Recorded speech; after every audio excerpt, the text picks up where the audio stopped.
Bismillahirrahmanirrahim. Assalamualaikum warahmatullahi wabarakatuh. Innal hamdalillah, salatan wa salaman ala Rasulillah wa ala alihi wa sahbihi wa mawalah. Ashhadu an la ilaha illallah wahdahu la syarikalah wa ashhadu anna Muhammadan abduhu wa rasuluh la nabiyya ba'dah. Allahumma salli wa sallim wa barik ala Muhammad wa ala ali Muhammad kama sallaita ala Ibrahim wa ala ali Ibrahim fil alamin innaka Hamidum Majid. Rabbi shrah li sadri wa yassir li amri wa halul 'uqdatam min lisani yafqahu qawli.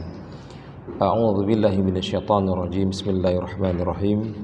Ya ayyuhalladzina amanu kutiba 'alaikumus shiyam kama kutiba 'alal ladzina min qablikum la'allakum tattaqun ayyaman ma'dudat. Ibu yang dirahmati Allah, alhamdulillah, puji syukur bagi Allah yang telah memberikan kita kesempatan, kebaikan dan keberkahan dalam banyak hal. Nikmat yang Allah berikan tanpa terputus, walaupun terkadang nikmat dan kebaikan dari Allah itu sering kita menggantikannya dengan maksiat. Malam hari kita taat, di pagi hari yang kita bermaksiat. Siangnya kita taat, sorenya kita bermaksiat. Namun Allah yang maha baik, Allahu Karim, tidak pernah menghentikan laju nikmatnya walaupun sekejap mata. Karena ini menjadi penting untuk terus bersyukur, sebab syukur inilah yang akan membedakan kita dari orang-orang yang ditimpa kegelisahan dalam hidupnya menjadi orang-orang yang terus berbahagia dalam menikmati setiap lini kehidupan yang telah ditetapkan oleh Allah Subhanahu wa taala. Syukur itu tidak harus menunggu banyak. Bersyukur kepada sesuatu yang banyak adalah hal yang biasa, tapi bersyukur kepada sesuatu yang sedikit, ini luar biasa. Bersyukurlah, semoga kita dibahagiakan oleh Allah. Jangan tunggu bahagia baru bersyukur. Syukur tanpa tapi, bersyukur dalam semua keadaan, bersyukur dalam semua waktu dan tempat. Salawat beriring salam sama-sama juga kita hatur sanjung sajikan kehariban alam Nabi besar Muhammad sallallahu alaihi wasallam beserta keluarga dan para sahabatnya. Kita ketahui bersama bahwa sesungguhnya hutang kita kepada Rasulullah SAW itu jauh lebih besar daripada hutang kita kepada kedua orang tua kita. Kalau kita berhutang kepada ayah kita, kita hanya berhutang pada keringat yang dicucurkannya. Kalau kita berhutang kepada ibu kita hanya berhutang pada air susunya. Namun hutang kita kepada Rasulullah SAW adalah bagaimana Rasul telah menyelamatkan seluruh lini kehidupan kita, menyelamatkan keturunan kita, menyelamatkan orang tua kita, menyelamatkan anak cucu kita dan diri kita sendiri dari tepi jurang api neraka. Maka sudah sepantasnya lah kita menetapkan bahwa seluruh irama kehidupan kita itu satu frekuensi dengan seluruh irama kehidupan Rasulullah SAW dalam semua hal, utamanya dalam hal ibadah. Kita tidak perlu mencari lagi tokoh idola, kita tidak perlu mencari lagi sosok teladan, karena pada diri Rasul itu sudah berhimpun semua kebaikan yang ada pada makhluk di muka bumi ini. Maka cukuplah Rasulullah SAW menjadi idola kita sampai akhir hayat. Ibu-ibu yang dirahmati Allah, hari ini ketemu Nabi, hidup jauh terpaut dari Nabi, 14 abad jarak kita dengan Rasul. Harusnya lidah kita, mulut kita itu harus lebih basah dengan doa tersebut. Tidak cukup pagi, Bu. 24 jam non-stop harusnya itu terus kita lazimkan kepada Allah. Kenapa? Karena sekelas Nabi saja minta tiap pagi, Bu. Itu sekelas Nabi. Yang dosanya Nabi itu sudah Allah jamin dihapus kemarin, hari dan esok. Ya, sudah betul-betul maksum itu. Nah, kita pastinya harus lebih kuat doa itu, harus lebih kreatif kita berdoa kepada Allah untuk memastikan bahwa seluruh amal itu Allah terima. Karena beda antara sah dan diterima, Ibu ya. Kalau sah ini kaitannya kepada fikih. Sah itu cuma dua syaratnya, tercukupnya syarat dan tercukupnya rukun. Kalau syarat dan rukun terpenuhi, maka status ibadah itu sah. Tapi apakah itu diterima? Nah, ini persoalan. Nah, ini menjadi persoalan yang baru ini. Karena tidak semua ibadah itu Allah terima. Nah, di kesempatan kali ini kita akan membahas tentang tema bagaimana Ramadan kita tidak menguap percuma. Artinya jangan seperti yang disampaikan oleh Nabi ya, bagaimana Rasulullah SAW itu selalu mengingatkan kepada kita, kepada umatnya, bagaimana banyak orang yang berpuasa dia tidak dapat apa-apa kecuali dapat apa, Bu? Dapat lapar dan haus. Rubba shaimin khatau min siyamihil ju' wal atash. Banyak orang puasa tuh tidak dapat apa-apa, cuma dapat dua dia, Bu, lapar dan haus. Jadi kan ini sesuatu yang kontradiktif ini ya, sesuatu yang bertolak belakang. Kalau kita paham bahwa dalil Ramadan itu adalah untuk menggapai ketakwaan, tapi dalam pelaksanaannya itu masih jauh panggang dari api. Tentu ini menjadi evaluasi kita agar Ramadan dari tahun ke tahun itu memberi warna tersendiri, Bu. Sebab hari ini kita mendefinisikan Ramadan itu sebagai sesuatu yang biasa aja, Bu. B aja, tidak ada istimewanya. Kok bisa Ustaz nggak ada istimewanya? Gampang cara melihatnya. Kalau kita lihat sejarah diturunkannya Ramadan ini itu pada tahun kedua Hijriah, saat umur Nabi itu berusia 55 tahun. Jadi syariat Ramadan itu turun tahun kedua Hijriah bulan Sya'ban. Nah, tahun kedua Hijriah bulan Sya'ban saat usia Rasul 55 tahun. Artinya setelah Nabi bermukim di Madinah selama 2 tahun baru turun perintah puasa. Jadi secara umur Nabi diangkat menjadi Rasul umur 40, 13 tahun hidup di Mekah, berarti 53 tahun. Terus hijrah ke Madinah, 2 tahun hidup di Madinah, maka turun perintah puasa. Sepanjang hidup Rasul itu berpuasa hanya 9 kali, Bu. Dia Rasul itu wafat umur 63 tahun gitu ya. Nabi itu puasanya hanya 9 kali. Kita hari ini tentu nilai puasa kita, kuantitas jumlah puasa Ramadan kita itu melebihi Nabi. Melebihi Nabi. Ya, kalau umur ibu hari ini 60, terus akil balighnya itu ada di usia 15, berarti 60 kurang 15 terbentuk angka 45, berarti kita sudah 5 kali lebih banyak daripada Nabi. 9 kali 5 45. Dari sisi kuantitas kita jauh mengalahkan Nabi dan para sahabat. Abu Bakar Siddiq itu juga 9 kali, Bu, Ramadannya. Namun kalau ditanya bagaimana kualitas puasa kita, nah ini jadi persoalan ya. Ini persoalan baru nih. Jadi karena ibadah Ramadan itu menuntut kualitas, tidak meminta kuantitas. Nah, upaya kita hari ini bagaimana memastikan bahwa puluhan kali kita melaksanakan ibadah puasa Ramadan, minta sama Allah, Ibu, satunya saja diterima sama Allah. Satunya saja. Jadi kalau ada 45, satu saja ya Allah. Sudahlah, 4-4-nya hangus-hangus lah, zong-zong lah, ya. Satunya saja ya Allah diterima ya. Karena kalau Allah setelah menerima amal ibadah kita, Bu, apa yang terjadi, Bu? Ini yang diungkapkan oleh para ulama. Karena Allah itu tidak merincikan kriteria amal ibadah diterima, itu tidak ada dijelaskan, Bu. Ini menarik di sini, Bu. Kenapa Allah tidak mencantumkan itu dalam Al-Quran? Kenapa Rasul tidak menyebutnya secara tegas? Tentu ini kan punya tujuan, punya maksud, punya makna, punya arti, punya hikmah. Apa hikmahnya Allah menutup itu, Bu? Supaya kita tidak ujub. Supaya kita tidak ujub. Ini penting, Bu. Karena kalau Allah buka ini, yang terjadi apa? Kita akan mengukur ibadah orang. Kita akan mengukur ibadah orang dalam perspektif kita. Seakan-akan kita tuh jadi hakim gitu loh. Padahal agama ini bukan agama yang menetapkan suatu ketetapan berdasarkan selera. Dia butuh banyak rujukan. Tapi kadang-kadang kita kan jadi hakim dalam kehidupan kita keseharian.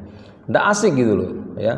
Karena kita mengukur ibadah orang itu dengan ibadah kita. Belum lagi kalau melihatnya dengan ekor mata. Jilbab kita sudah syar'i, sudah panjang, terus melihat orang yang masih jilbabnya ala kadar, kita menatap dengan ekor mata gitu ya. Baju kita sudah panjang, menutup dengan aurat dengan sempurna, kemana-mana pakai kaos kaki, terus kita lihat orang masih berdandan seadanya, terus hati kita sudah bergetar gitu ya. Nah, ini bahaya, Bu. Karena bisa jadi memang secara lahiriah kita telah mengikuti syar'i yang ditetapkan, tapi sesungguhnya ini rayap. Ini rayap ini, ya, yang bisa merusak dan menghancurkan konstruksi bangunan ibadah kita, amal soleh kita. Nah, di kesempatan kali ini kita lihat bagaimana supaya Ramadan itu tidak percuma. Bagaimana Ramadan itu supaya betul-betul bermakna. Maka setidaknya ada 5 hal, Bu, yang harus kita lihat ya. Ada 5 hal tentang bagaimana agar Ramadan itu betul-betul bermakna ya. Dan tidak menguap percuma. Dan ini juga bukan hanya pada bulan Ramadan ya, Bu, ini untuk di luar Ramadan. Nah, kenapa di Ramadan ini? Karena jadi spesial, Bu. Bulan Ramadan ini bulan sangat spesial. Saya ambil ilustrasi sederhana, Ibu ya. Katakanlah ini ada jam, Ibu ya. Jam antik ya. Jam keluaran tahun 40. Terus saya katakan kepada anak saya, "Nak, coba kamu bawa jam ini. Coba kamu tawarkan di pasar, berapa harga jam ini?" Setiap orang yang kamu jumpai, kamu tanyakan. Terus anak saya pergi ke pasar, dan sampai di pasar dia ketemu tukang parkir. "Bang, ini ada jam. Berapa harga jam ini, Bang?" Jam ini jam tua lagi." "Ya sudahlah, kamu gratis parkirnya, ini untuk saya."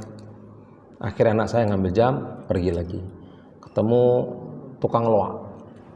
Pak, ini ada jam ini, Pak. Berapa ini, Pak?" "Wah, jam tua ya. Tapi bisalah untuk nambah-nambah berat kiloan besinya." "Ya sudahlah, 20.000 ya." Terus anak saya ambil lagi, bawa lagi jamnya. Dia pergi ke tukang servis jam. Wak, ini ada jam ini, Wak. Berapa, Wak, ini jam ini, Wak?" Terus tukang servis jam itu lihat. "Wah, ini jam tua ini. Sudahlah, 100.000 ya. Saya beli ini. Saya taruh untuk pajangan di etalase saya, nambah-nambah koleksi." Terus anak saya pergi lagi, ketemu dengan kolektor jam. "Pak, ini ada jam ini, Pak. Berapa jam ini, Pak?" Terus sang kolektor jam melihat, "Wah, ini jam tahun-tahun 40 ya. Wah, ini jam yang bersaksi tentang takluknya Jepang ini. Wah, jam antik ini. Ya sudah, ini 100 juta ini." Ini 100 juta ini. Kira-kira, Bu, ilustrasi itu menggambarkan Ramadan, Bu. Ramadan kalau kita memaknai biasa saja, berarti kita bukan kolektor surga, Bu. Berarti kita bukan kolektor surga.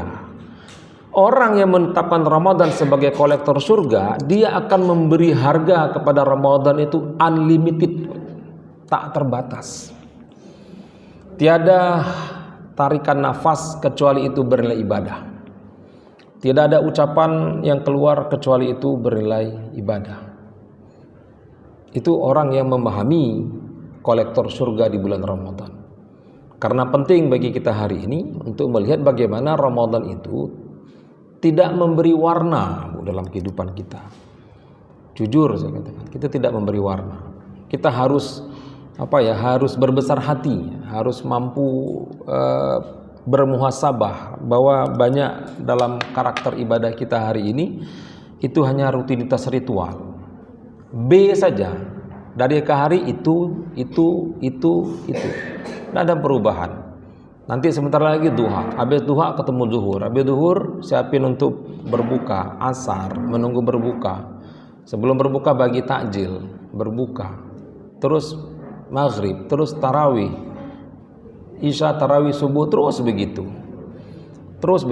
Hampir kita tidak pernah merasakan dentuman lompatan prestasi ibadah dalam Ramadan ini. Akhirnya apa? Ujung dari kalimat takwa yang Allah janjikan itu jauh panggang dari api.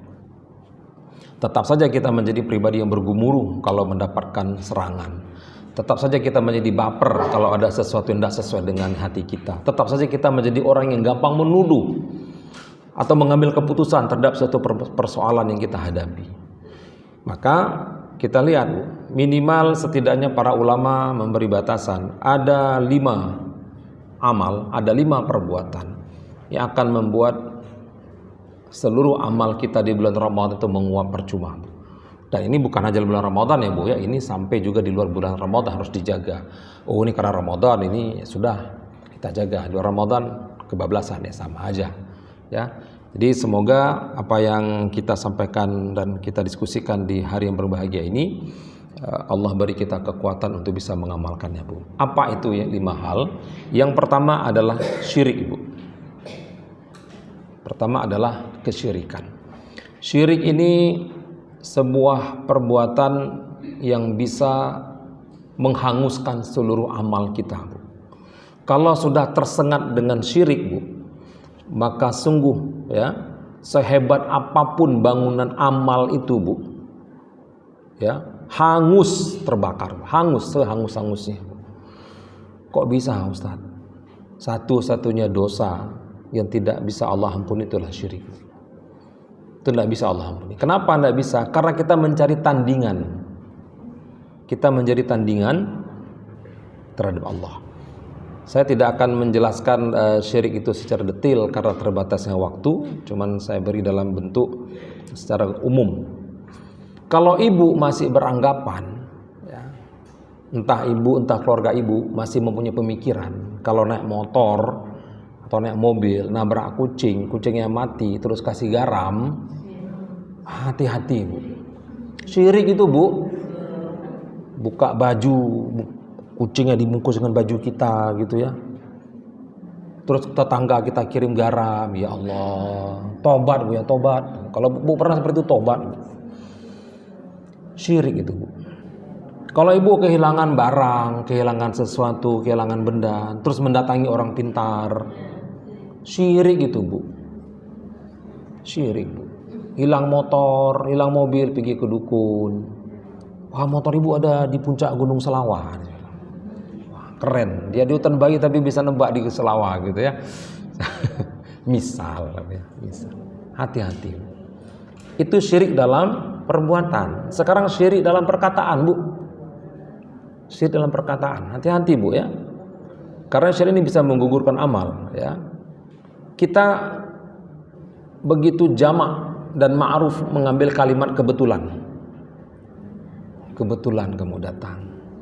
Wah kebetulan ini ada nih. Gak ada yang kebetulan Bu terjadi di dunia ini Bu. Semua telah ditetapkan oleh Allah. Bagaimana kita melihat sebuah kebetulan kalau itu sudah dituliskan?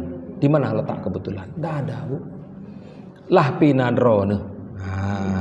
Dalam bahasa canggihnya gitu ya. Lah pinadrone. Terima ngenasi. Hati-hati Bu. Jadi bagaimana gantinya Ustaz? Qadarullah. Ganti dengan kalimat qadarullah. Jangan lagi ngambil kalimat kebetulan. Apalagi Bu, kalimat-kalimat syirik hari-hari. Untung tuh udah mati Bu, tahun 66 ditembak Bu. Tangkap itu, dedengkotnya PKI kan. Udah selesai itu. Tapi kita hari ini, untung ada kamu. Untung ada saya kan. Untung saya kasih ingat. Ya Allah. Dah ada Bu. Kalau kita mengambil 2 kalimat itu Bu, berarti kita menghilangkan apa Bu? Menghilangkan kudrahnya Allah Bu. Menghilangkan kuasanya Allah gitu. Terus apa kalimatnya Ustaz? Ganti dengan kalimat apa? Syukur. Syukur kamu datang. Syukur kamu hadir. Syukur ada kamu. Alhamdulillah. Nah begitu. Ini penting Bu ya, penting sekali nih. Atau hari ini panas gitu ya. Nanti jam 11, jam 12 itu suhunya menyentuh angka 30 derajat Celcius. Dan kita akan mengatakan panas sekali hari ini. Hati-hati Bu, menggugat keadaan. Mengomentari situasi, hati-hati Bu. Allah tidak ada kaitannya matahari dengan panas kalau bukan Allah yang izinkan. Tidak ada hubungannya matahari itu mengeluarkan hawa panas kalau bukan Allah yang izinkan. Tidak ada kaitannya hujan itu sehingga mendatangkan kesejukan kalau bukan Allah yang izinkan. Terus bagaimana kalimatnya supaya kita tidak terjebak dalam kalimat-kalimat syirik Bu? kita berzikir di depan kata itu baru kita menceritakan kondisinya. Masya Allah, panas sekali hari ini ya Allah. Nah, ingat kepada Allah. Sakit gitu juga Bu, jangan mengadu. Aduh, pinggang saya kumat. Aduh, lutut saya, dada Bu. Istighfar Bu. Astagfirullah. Ya Allah. Kenapa istighfar Bu? Karena sakit itu menggugurkan dosa Bu. Dosa digugurkan itu nikmat atau bencana Bu? Dapat nikmat apa doanya Bu? Bingung. Apa kalau dapat nikmat doanya Bu? Alhamdulillah ala kulli hal. Itu kalau untuk sakit Bu, itu doanya. Tapi itu untuk sendiri ya Bu ya. Jangan Ibu amalkan untuk teman Ibu. Bapaknya meninggal, alhamdulillah ala kulli hal. Lah ya, selesai Ibu itu berantem itu sampai 7 turunan itu. Kamu nih saya dapat musibah senang rupanya gitu kan. Nah, ini kan kacau ya cara berpikirnya ya, kacau Bu. Dan itu perbuatan apa? Perkataan-perkataan syirik Bu. Nah nanti di akhirat itu kita kan begitu dapat amal gitu ya. Terus catatan amal, terus kita lihat ya Allah, kenapa kosong ini ya Allah? Mana taklim saya? Mana puasa saya ya Allah? Mana sedekah saya? Mana tahajud saya ya Allah? Terus Allah sampaikan apa?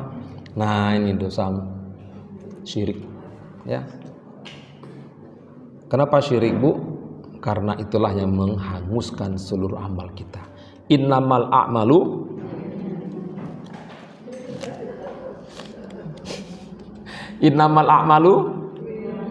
bil khawatim. Ya Allah.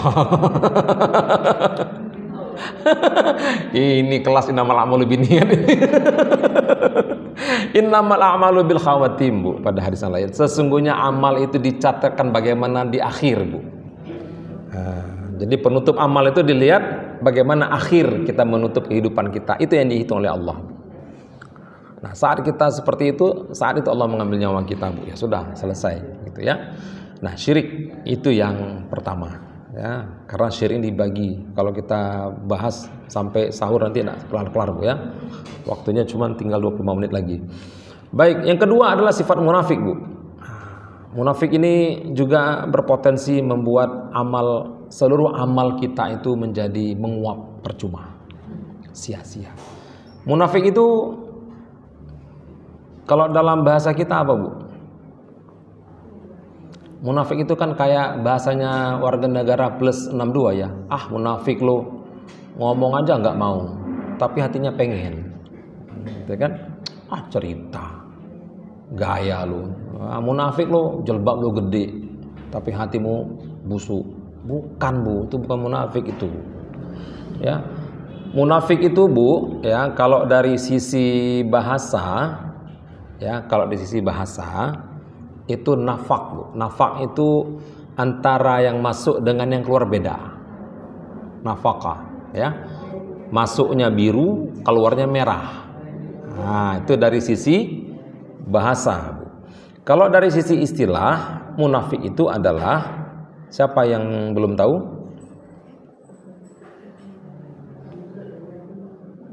Siapa yang belum tahu? Ya belum dijelaskan, ya belum tahu Bu ya. Munafik dari sisi istilah itu adalah ya, orang yang lahiriahnya Islam, tubuhnya Islam, perbuatannya Islam, dia puasa, dia sholat, dia haji, dia zakat, dia sedekah, dia jihad, dia nuntut ilmu, kan Islam itu ya. Tapi hatinya menyimpan kebencian dalam Islam. Wah, ada orang setega itu Ustaz? Ya adalah. Kita ambil contoh yang paling dekat. Nanti kita ambil contoh yang paling jauh. Yang paling dekat itu siapa Bu? Kita lihat dalam sejarah perang Aceh, Snok Hogranye. Ya, itu munafik tulen itu. Dia pergi ke Mekah, dia naik haji sampai diberi gelar apa? Tengku Putih. Ya, berapa tahun dia Bu bermuamalah dalam kehidupan orang Aceh? 20 tahun Bu. Dia melihat bagaimana perilaku Aceh. Label haji, bagi orang yang telah melaksanakan rukun Islam kelima, itu siapa yang taruh? Belanda. Belanda. Kenapa di kalangan sahabat nggak ada Haji Umar bin Khattab? Ada, Bu? Pernah dengar, Bu? Haji Ali bin Abi Thalib? Tidak ada. Jadi label haji itu di depan nama kita, hajah, haji itu ya. Yang letakkan siapa, Bu? Belanda. Ibu kalau sudah ke tanah suci, kalau perlu tanpa harus ada label di depan namanya. Kalau ada orang, hapus sajalah. Jangan ada embel-embel.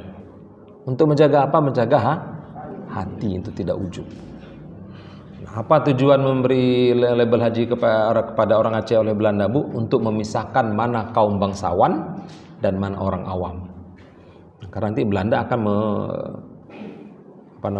akan memanfaatkan pengaruh bangsawan untuk mempengaruhi orang awam. Nah, itu nanti kita bahas kapan-kapan, Bu ya. Jadi munafik itu adalah orang yang memperlihatkan Islam ya, tapi hatinya menyimpan kebencian kepada Islam. Munafik itu dibagi dua, Ibu. Ada adalah munafik dari sisi amal, ada munafik dari i'tiqad. Ya. Munafik dari sisi amal ini contohnya bagaimana, Bu? Laki-laki tidak sholat subuh berjamaah di masjid. Ini munafik amal. Yang membuat kita terlempar keluar dari Islam itu apa, Bu? Munafik i'tiqad. Contohnya mana, Bu? Islam melarang LGBT. Tapi kita mengatakan, oh LGBT itu hak. Itu HAM. Harus kita lindungi, harus kita terima. Nah, ini munafik ini, Bu. Ini munafik tulen ini. Karena dia menyimpan kebencian kepada Islam. Karena Islam itu melarang apa? Melarang LGBT. Dia sholat. Terus dia membuat pernyataan atau membuat komentar yang seakan-akan Islam ini tidak betul. Wah, ini gara-gara Al-Maidah 51 kita terpecah belah ini. Ada tuh tokoh kita tuh ngomong begitu tuh. Muslim itu. Oh, ini berarti Qur'annya harus direvisi ini. Ya Allah, sampai ke situ. Maka Ibu menemukan Quran ini kata aulia diganti teman ya, tidak diganti sebagai pemimpin ya. Nah, dalam itu kalau Ibu lihat terjemahannya sudah berubah itu maknanya. Ya, kenapa? Ya karena itu tadi, Bu. Nah, dibungkus dengan kalimat moderasi, ya, dibungkus dengan kalimat-kalimat bahwa agama itu semuanya sama. Dia Muslim, tapi bagaimana mengatakan semua agama itu sama? Ini kan keblinger ini. Ini racun ini, Bu. Nah, kalau itu terjadi, ini bahaya, Bu. Maka nanti kita lihat, Bu. Nah, bagaimana caranya supaya kita terhindar dari sifat munafik, Bu. Ada 5 indikasi ya orang munafik itu. Semoga ini tidak ada di kita, tapi ini menjadi referensi untuk kita ya. Ada 5 tanda bahwa kita tuh fix dan confirm terkena penyakit munafik kalau satu di antara 5 tanda ini hadir. Saya tidak bahas detail, saya bahas globalnya saja. Pertama, membenci Rasul, Bu. Membenci Nabi. Ya, ini naudzubillah min dzalik ini. Bagaimana kita membenci Nabi? Wah, dahsyat ini, ya. Yang kedua, membenci syariatnya. Contoh, Ustaz, kenapa perempuan itu kalau harta warisannya dapat setengah, laki-laki dapat 1? Hati-hati, Bu. Hati-hati, itu syariat itu. Syariat itu tidak butuh persetujuan kita. Loh, kita siapa gitu butuh persetujuan? Ya, syariat itu tidak butuh persetujuan kita, Bu. Ustaz, kenapa perempuan itu auratnya dahsyat ya? Cuman telapak tangan sama muka yang boleh kelihatan, Ustaz. Kaki saja harus ditutup walaupun cemekam, Ustaz. Ibu kalau tarawih itu tutup, Bu ya. Pakai kaos kaki ya. Cemekam, Ustaz. Pakai kresek, Bu, biar nggak meleleh baunya gitu ya. Kelingking, Ustaz, karena ini tutup. Bahaya sekali. Tarawih itu ibadah sunat, tutup aurat ibadah wajib. Jangan benturkan kedua hukum ibadah ini, jangan gugurkan satu di antara keduanya ya. Jadi membenci apa yang Rasul sampaikan, itu yang kedua. Yang ketiga, mendustakan Nabi. Nah, ini sifat munafik ini. Mana ada Nabi seperti itu, mana ada Isra Mi'raj begitu, yang betul aja lah. Masa sih Nabi tidak pernah ngeluh hidupnya? Itu mendustakan Nabi, Bu. Dahsyat sekali. Semoga ini jangan hadir ya di ini kita. Terus yang keempat, mendustakan sebahagian yang dibawa oleh Rasulullah SAW. Hati-hati Bu, mendustakan sebahagian artinya begini.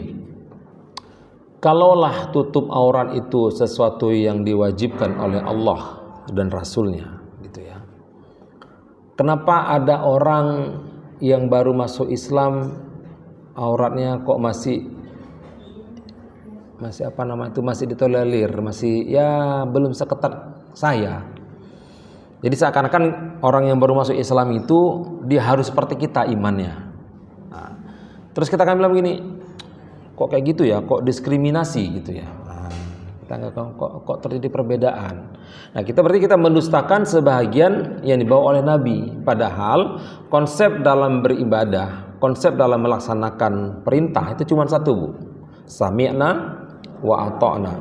Clear. Tidak usah banyak protes, tidak usah banyak komplain, ya. Terus yang kelima, ini yang paling parah Bu. Ya. Tanda munafik yang kelima ini adalah senang kalau orang kafir itu menang lawan Islam, dan sedih jika orang Islam menang melawan kafir. Jadi ada dua perilaku berbeda. Kalau orang kafir itu menang, kita tuh bahagia. Tapi kalau orang Islam itu yang menang, kita tuh sedih. Contoh hari ini Palestina Bu. Ibu yang masih suka bermuamalah dengan produk-produk yang terafiliasi dengan negara agresor. Nah, ini hati-hati Bu, jangan sampai nanti kita diklaim, ya, dicap sebagai orang-orang yang munafik. Jadi ada munafik yang tidak sadar Bu, ada munafik sadar, ada munafik tidak sadar. Ini tidak sadar jadi munafik Bu, TSM namanya, tidak sadar munafik. Bagaimana caranya Bu? Nah, kita makan, kita membeli produk yang kita tahu produk itu terafiliasi atau terkonek dengan negara tersebut, tapi kita masih juga mensupport mereka. Jadi hati-hati ini Bu ya, jangan sampai kita seperti itu. Karena kalau kita lihat hari ini Palestina, ya, mereka berbuka puasa hari ini, saya baca kemarin itu relawan medis saja untuk berbuka puasa nggak punya makanan, nggak punya air Bu. Itu relawan medis Bu, orang yang bekerja untuk membantu seperti itu. Kita hari ini Bu, Masya Allah, buka puasa kita tidak cukup dengan satu warna air Bu ya, merah, kuning, hijau, biru, ungu, persis susunan warna pelangi Bu, merujuk kepada jumlah peserta keluarga yang ada ikut Ramadan. Terus tidak habis lagi Bu, ya Allah ya. Lapar mata Bu ya. Tur kuliner kita mengalahkan tur ibadah kita Bu ya. Kalau nanti jam 3 Ibu jalan ke pasar Impres itu ya, terus Ibu lihat ada orang jual es doger, bukan es doger ya, kepengen gerobaknya kita telan Bu. Itu jam 3, tapi begitu azan kena teh segelas, berarti segitu lah Bu kekuatan kita, cuman sama teh segelas Bu. Nah, belum lagi makanan kita Bu ya. Jadi kalau dihitung kita dengan orang Palestina, ya kita tidak ada apa-apanya ya. Yang ketiga ya, yang membuat amal kita itu menjadi berantakan ya, tidak sholat Bu. Tidak sholat. Saya sedikit membahas tentang sholat ini karena saya paham Ibu sudah ngerti betul ini ya. Kenapa sholat itu menjadi tiang agama? As-sholatu imanuddin Bu. Karena seluruh kebaikan itu Bu ya, seluruh kebaikan itu pinnya cuma satu tuh, pinnya itu sholat. Pin untuk mengambil hasil kebaikan itu sholat Bu. Jadi seluruh amal itu lengket di tiang ya, zakat, puasa, sedekah itu di tiang. Yang membawanya apa? Sholat. Jadi kalau tiangnya ini tidak ada, jadi seluruh amalnya itu ngambang Bu, dan tidak tahu lengket kemana. Saya ibaratkan sederhananya begini. Kita semua hari ini di ruangan ini punya tabungan di bank. Pastinya uang yang di bank yang kita letakkan itu uang milik kita, murni milik kita secara lahiriah. Dari gaji kita, dari hasil usaha kita. Katakanlah 500 juta misalkan, atau 50 juta. Kita bawa ke bank, saya mau nabung 50 juta. Itu uang siapa? Uang kita. Fix ya, itu uang kita. Tapi begitu kita mau mengambil uang kita, bisa nggak seenaknya? Bisa Bu, nggak bisa. Ibu sudah dikasih buku rekening, sudah dikasih kartu ATM, lupa pinnya Bu. Terus kita ngamuk-ngamuk sama mesin ATM itu, hei ini uang saya ini, kamu ini, nggak bisa. Terus kartunya nggak ada, punya buku, pergi ke bank, mencairkan lewat kasirnya gitu kan. Lupa bawa KTP bu, cair bu uangnya, nggak cair. Ini saya ini, Pak Irun. Kalau ibu nggak percaya tanya sama tuh security-nya, tetangga saya itu security-nya. Apakah pihak bank mau terima bu? Nggak mau terima. Nah sholat tuh begitu bu. Seluruh amal soleh kita itu pinnya itu sholat. Password untuk membukanya itu adalah sholat. Nah kalau sholatnya tidak tegak, bagaimana dia mau melekat? Terus bagaimana Ustaz orang kafir itu saat yang dia berbuat baik? Bukankah Allah menyampaikan fama ya'mal mithqala dzarratin khairan yarah? Barang siapa di situ kan yang berbuat kebaikan. Arti barang siapa saja. Mau dia kafir, mau dia musyrik, mau dia munafik, mau dia muslim, Allah ganti. Tapi yang membedakannya bu, kalau orang kafir itu dibayar cash di dunia ibu. Nah itu bedanya. Kita DP per spot bu. Ya. Itulah kenapa banyak kita saya sholat tapi kok susah Ustaz, beras kok naik, cabai kok mahal gitu kan. Kalau mau terbang cari tiket promo, berangkat bulan November cari tiketnya bulan Januari, dapat 50.000 ke Malaysia, enggak apa-apa. Gitu kan? Kok sulit gitu, tapi mereka kok enak gitu ya. Kapan teringat langsung terbang, dapat kelas VIP. Kita kelas ekonomi, itu pun sudah senang kali gitu kan. Kok senang tiket promo gitu tuh. Jadi semua kebaikan kita hari ini Allah bayarnya DP bu, dikasih perskotnya. Sebagaimana halnya dosa bu, dosa kita tuh di DP sama Allah di dunia bu. Nanti di akhir Allah sempurnakan nikmatnya di surga, Allah sempurnakan balasannya di neraka. Di situ disempurnakan semua. Nah orang kafir bu, itu walaupun dia tidak taat, walaupun dia ingkar, apakah Allah menyetop udara untuk orang kafir? Nama Allah Al-Wahhab ya, Maha Pemberi bu ya, Maha Pemberi Al-Wahhab. Dengan Ar-Rahman, Maha Penyayang gitu ya, Ar-Rahim Maha Pengasih. Itu menyempurnakan pemberian Allah bu. Karena kita ya, kita termasuk saya, kalau kita memberi, apakah diiringi dengan rasa sayang? Belum tentu. Belum tentu. Bu. Ibu punya keponakan ibu sudah yatim, ditinggal oleh ayahnya. Yang ayah itu abang kita atau adik kita. Ibu bilang sama keluarganya, ini nak, kamu seluruh fasilitas sekolahmu Wak yang tanggung ya.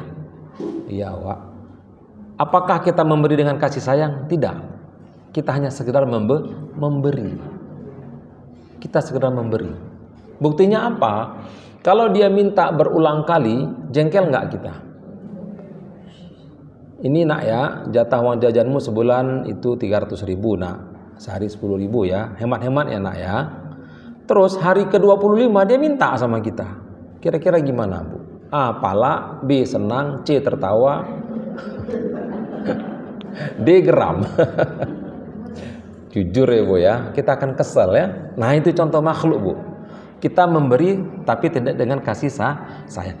Allah memberi bu dengan kasih sayang bu. Contohnya apa?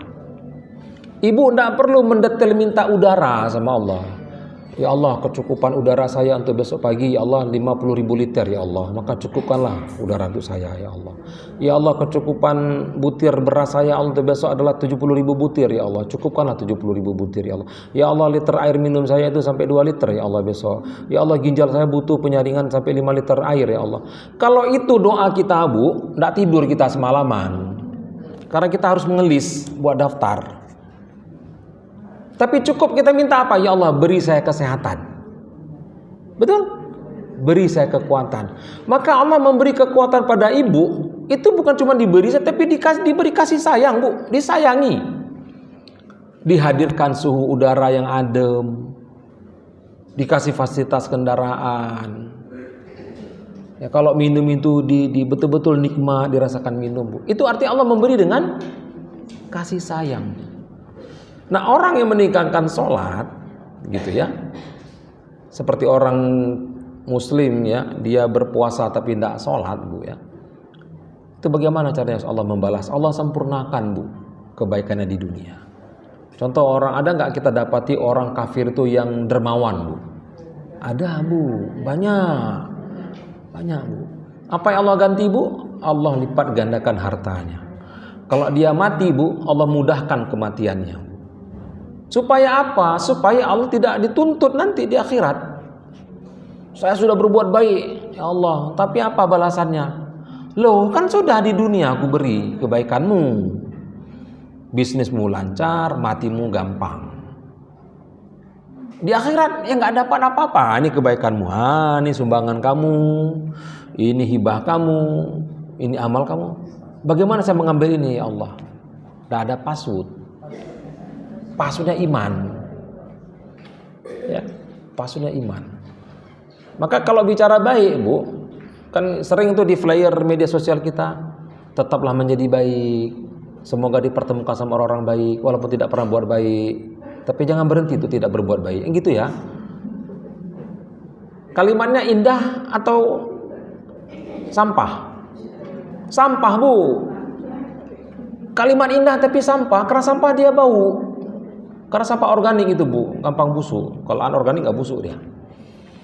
Kalau kita bilang baik Bu, Abu Thalib itu, Masya Allah Bu, baik kali Bu. Matanya Abu Thalib itu lebih berkah daripada mata kita. Karena apa? Menatap Nabi. Betul. Tangannya Abu Thalib, kulitnya Abu Thalib itu jauh lebih berkah ketimbang kulitnya kita. Kenapa Bu? Mengusap kepalanya Nabi. Gitu kan? Memegang tangannya Nabi Bu. Kalah kita. Tapi coba lihat akhir hayat Abu Thalib di mana Bu?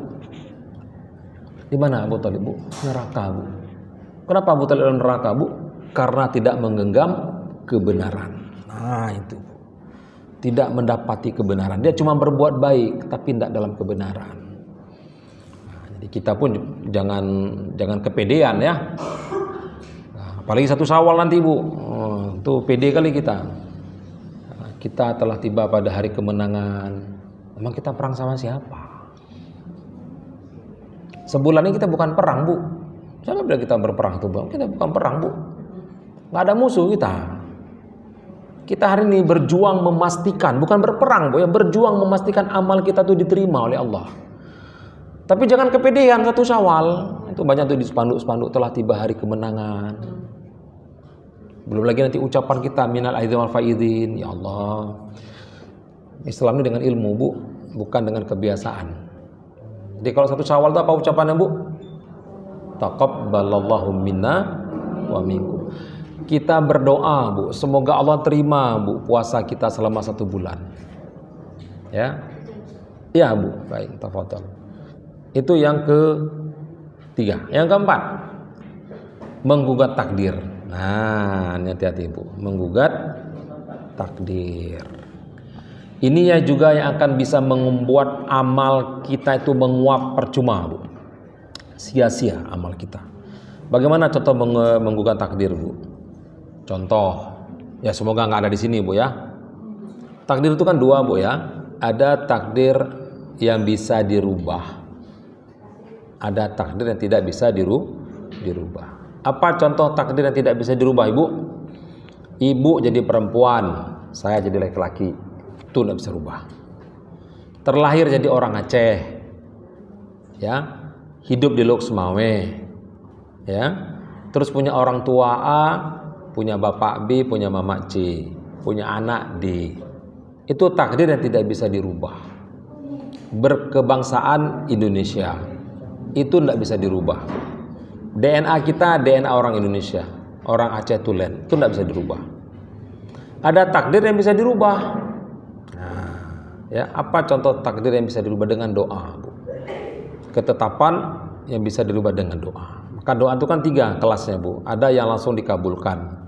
Siapa yang doa yang langsung dikabulkan Bu? Cuman 2. Cuman 2 sosok yang doanya langsung dikabulkan. Pertama doanya Nabi, kedua doa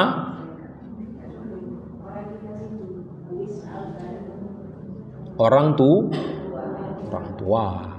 Uwais Al-Qarni itu perintah Nabi. Perintah Nabi kepada Umar.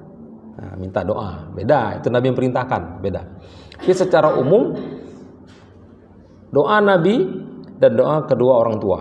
Maka ibu kalau punya orang tua masih hidup satu di antara keduanya, berbaik-baiklah, berdamailah, berkasih sayanglah karena pintu surga masih terbuka. Ya.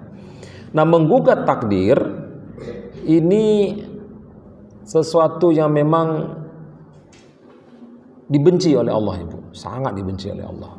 Ya. Apa contoh kita menggugat takdir, bu? Menikah.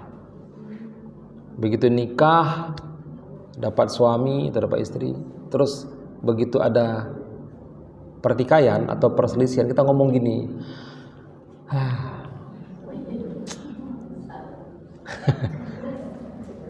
enggak saya teruskan, ibu sudah paham rupanya ya.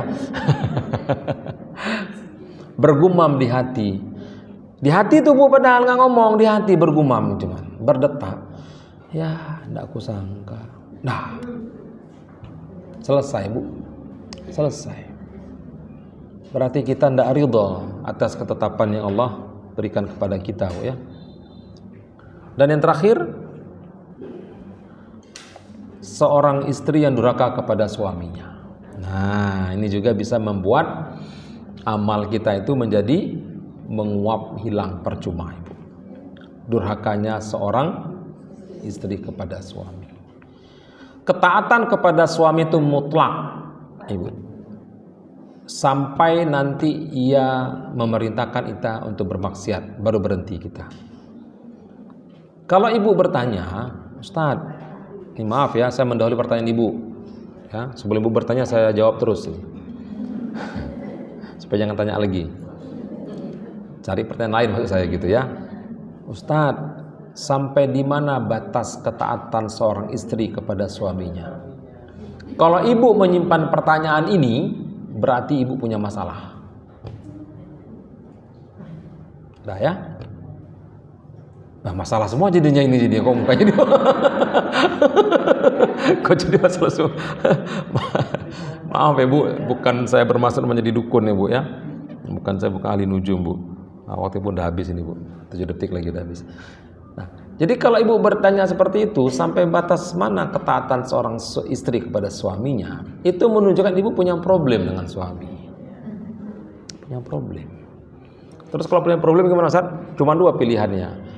A, format ulang, ya, di restart gitu ya, restart ulang. Kedua, selesaikan. Nah, pilih ini, pilih. Di format ulang artinya dikondisikan lagi, niatnya diluruskan lagi, motivasinya diluruskan lagi, atau tinggalkan. Enggak gitu juga kali Ustaz. Ya jangan nanya, jangan ngotot gitu minta pembenaran atas pertanyaannya gitu. Bahaya bu. Kenapa bahaya? Karena ibu enggak tutup aurat, yang ditanya siapa? Suami ibu. Ibu enggak sholat, yang ditanya siapa? Ibu nonton sinetron, yang ditanya siapa? Pengalaman. Ya. Ibu suka ngulik informasi artis bercerai yang enggak ada faedahnya. Yang ditanya siapa? Suami. Kenapa anak kasih dakwah untuk istri? Kenapa enggak ajarin istri? Ibu kalau dapat warisan, montok untuk ibu, jangan bagi untuk suami. Dek dapat warisannya? Iya. Berapa dek? Enggak banyak bang, 1 miliar. Bagi dong, beli rokok 1 selop. Punya saya. Boleh bu, fikihnya boleh. Datang anak, mak baru dapat warisan dari kakek. Iya. Beli NMAX lah mak. Minta bapakmu, ini punya mama.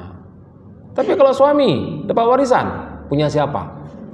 Punya istri di situ, punya anak di situ. Nggak bisa dia bilang. Dapat warisan ya bang? Iya. 500 juta bang? Iya. Hermes dong. Tas Hermes maksudnya gitu ya. Terus suami gimana bu? Separuh hati ngudumel, separuh hati memberi. Nah itu bu. Itu kenapa tuh suami itu begitu bu? Ya, karena dia akan memegang pucuk dari semua perhelatan kehidupan kita. Suami. Nah, baik. Sampai di sini siapa yang belum paham? Dan sudah waktu sudah selesai nih, Bu. Demikian Ibu tentang amal-amal yang bisa merusak amal kita, perbuatan yang mampu merusak amal kita. Karena sesungguhnya kalau ini bisa kita cegah, ini bisa kita atasi, maka setidaknya kita berharap dipanggil oleh 8 pintu surga, Bu. Satu di antara 8 pintu surga, Bu, ya. 1 pintu sholat, ya. 2 pintu jihad, 3 pintu ar-rayyan, orang yang berpuasa, 4 pintu sedekah, 5 pintu aiman. Pintu aiman ini 70.000 orang yang masuk tanpa hisab, ya. 6 pintu orang yang menahan marah, ya. 7 pintu taubat, 8 pintu maaf. Pastikan kita yang hadir di sini Ibu dipanggil oleh minimal 1 pintu surga. 1 saja. Kalau 88 itu gimana, Bu? Itu tadi taat kepada suami. Dipanggil dengan 8 pintu surga. Ya, kita kan bukannya Fatimah ya, Bu, ya. Ya, kita kan bukan Khadijah, Bu. Kita bukan Aisyah kan. Kita adalah wanita sederhana yang hidup di akhir zaman dengan penuh pergolakan dan tuntutan. Yang terkadang tuntutan itu lebih besar daripada keinginan kita gitu ya. Keinginannya rumahnya sederhana tapi tuntutannya seperti istana. Gitu kan? Ya sudahlah. Kalau nggak bisa taat kepada suami janganlah bandel-bandel kali ya. Nah, jangan terlalu ekstrim lah ya. Kalau mau berdebat sekedarnya ya. Berdiskusi.